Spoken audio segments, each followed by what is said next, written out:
जब भी सवाल पूछे पहले मुझसे पूछे। हेलो नमस्कार, मैं हूँ वेद प्रकाश चौधरी और आज 17th भोजपुरी फिल्म अवार्ड होने जा रहा है। रेड कारपेट पर एक ऐसे एक्टर हैं जो कि अलग अलग किरदार और अलग अलग तरीके से लोगों को एंटरटेन करते हैं और हमारे साथ बहुत ही खूबसूरत एक्ट्रेस निधि झा भी हैं। तो दोनों जन की अभी शादी भी हो गई है, उसके बारे में भी बात करेंगे, लेकिन पहले तो अवार्ड के बारे में बात करेंगे। कैसे सर आप?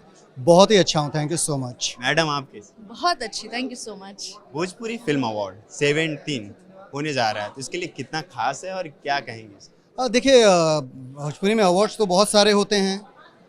मैं थोड़ा विनोद गुप्ता जी के ये अवार्ड शो को अच्छा मानता हूँ। बाकी तो गाजर मूली की तरह अवार्ड शो बहुत हो रहे हैं कि किसी भी फिल्म को कितना भी अवार्ड उठा करके लोग दे देते हैं। जिन फिल्मों को आप नहीं जानते हैं उन फिल्मों को भी पता नहीं कौन कौन सा अवार्ड मिल जाता है। जो लोग डिजर्विंग नहीं हैं वही उन लोग मिल जाता है।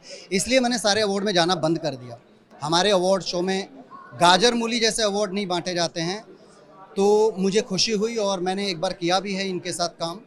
अवार्ड शो में आया था तो मुझे लगा कि he is a very genuine person, so मैं आया हूँ। और इसी तरीके का अवार्ड होना चाहिए जहाँ पे वास्तविकता को 10-15-20% तो भाई दबाव सबके ऊपर रहता है, लेकिन पारदर्शिता होनी चाहिए और वो करते हैं तो ये बहुत अच्छा लगता है। मैम, इस अवार्ड के लिए आप क्या कहेंगे? पहले तो आप बताइए, आप बहुत ज़्यादा खूबसूरत लग रही हो, इसका क्या राज? Thank you so much. राज यही है कि पति साथ में है, पति का प्यार है, तो पति की वजह से ग्लो कर रही हूँ, तो ये सारा क्रेडिट इनको जाता है।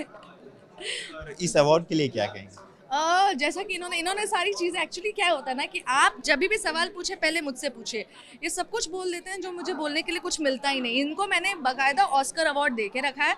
ये बोलने में अगर एक टॉपिक मिल जाए ना तो ये पूरा लेक्चर दे सकते हैं, सब कुछ बोल सकते हैं। तो मैं फिर शांत हो जाती हूँ।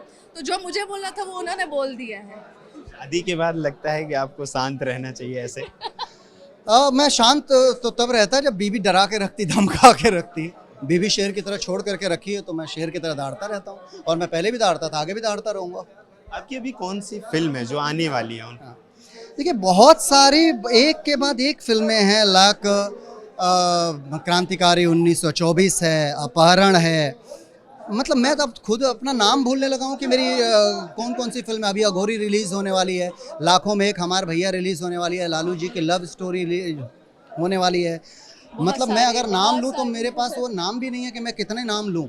हर 15 दिन के बाद एक फिल्म मेरी, 15 दिन से 17 दिन, क्योंकि 7 बजे सुबह से या 9 बजे से 11 बजे रात तक या 7 बजे से 10 बजे तक एवरीडे 14 घंटे से 15 घंटे में शूटिंग करता हूँ। ताकि मेरा टारगेट होता है कि मेरे प्रोड्यूसर को 2 रुपये बचे। मेरे प्रोड्यूसर की फिल्में 20 दिन में नहीं 15 दिन में कंप्लीट हो, क्योंकि उसका हीरो उसके साथ प्रतिबिंब एक स्तंभ बन के खड़ा है। तो जब हीरो आपका टाइम पे खड़ा हो जाता है तो आपकी फिल्में फटाक फटाक हो जाती है। लगभग आपकी फिल्में अभी इस समय आपके प्रोड्यूसर साथ में ही हैं, इसलिए कह रहे हैं क्या? नहीं, एक्चुअली आपको मैं बताऊं कि मैं जो मेहनत करता हूं ना उसके लिए इनसे डांट पड़ती है मेरे को। बोलते हैं कि आप इतना काम मत किया करो, अपने आप को रिलैक्स आराम दिया करिए आप। लेकिन मैं नहीं करता हूं आराम। मैं इनसे बोलता हूं कि आराम करने के लिए ज़िंदगी पड़ी हुई है, आगे आराम करेंगे। अभी जो है हार्ड वर्क का टाइम है और हार्ड वर्क करना चाहिए। शादी लाइफ अभी कितना एंजॉय कर रहे हैं? मज़ा आ रहा है?